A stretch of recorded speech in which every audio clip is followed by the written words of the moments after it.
পর্যন্ত land classification আপনারা finalise করতে না পারবেন, যতদিন পর্যন্ত আপনারা বলতে না পারবেন প্রত্যেকটা ল্যান্ডের ইউজ থাকতে হয় না, বনকে বনই লিখতে হবে। বনের যখন ইউজ দিবেন গাছ কেটে ওইখানে ইকো রিসোর্টের প্রস্তাব আসবে। 2015 সালের একটা গবেষণা আমি ঘেটেছিলাম, ওইখানে পেয়েছি প্রতি বছর 18,000 হেক্টর বনভূমি কৃষি ভূমিতে কনভার্ট হচ্ছে।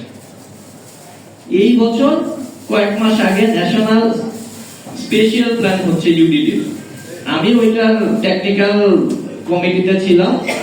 ওইখানে গিয়ে দেখলাম প্রতি বছর 0.19% কৃষি ভূমি ইনফ্রাস্ট্রাকচারে কনভার্ট হচ্ছে।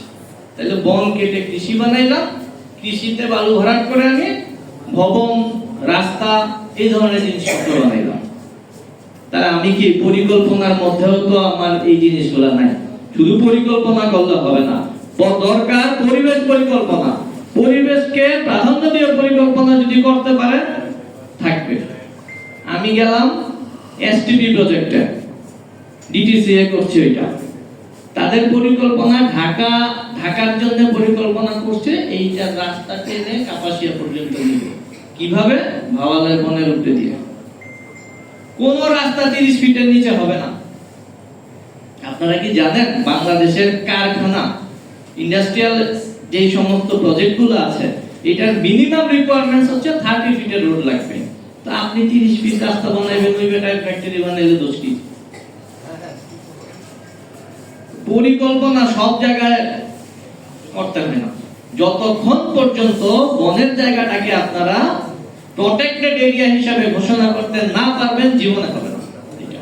তো বনকে বন হিসেবে। আর প্লাস্টিক নিয়ে আমাদের অনেক কথাবার্তা হচ্ছে। আপনারা কি জানেন প্লাস্টিকের জন্ম হয়েছিল বন্যপ্রাণী সংরক্ষণের জন্য? একটা সময় বিলিয়ার্ড খেলা হইতো, বিলিয়ার্ডের বল তৈরি হইতো হাতির দাঁত দিয়ে। এই দুইটা দাঁতের জন্য আস্তে হাতিগুলোকে মেরে ফেলা হতো। এটা 1800 ওই হাতির দাঁতের অল্টারনেটিভ ম্যাটেরিয়াল হিসেবে প্লাস্টিকের জন্ম হয়েছে। আর ওইটাকে আমরা এখন খাবার টেবিলে নিয়ে আসছি। সিঙ্গেল ইউজ প্লাস্টিক বন্ধ না হইলে এই প্লাস্টিক এনভায়রনমেন্ট থেকে আপনি তুলতে পারবেন।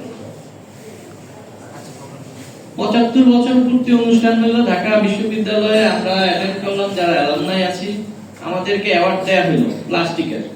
কয়েকজন খুব রেগে টেগে গেছি যে আমরা এই প্লাস্টিক ফেরত দিব, ঢাকা বিশ্ববিদ্যালয়কে ধিক্কার দিব। ফেরত দিতে গেলাম, আমাদের শিক্ষক শহীদুজ্জামান স্যার বলল, বাবারে আমার দাদা একসময় ফুটবল খেলতো, তার একটা সিল ছিল, আমার বাবা ওইটাকে সংরক্ষণ করেছে।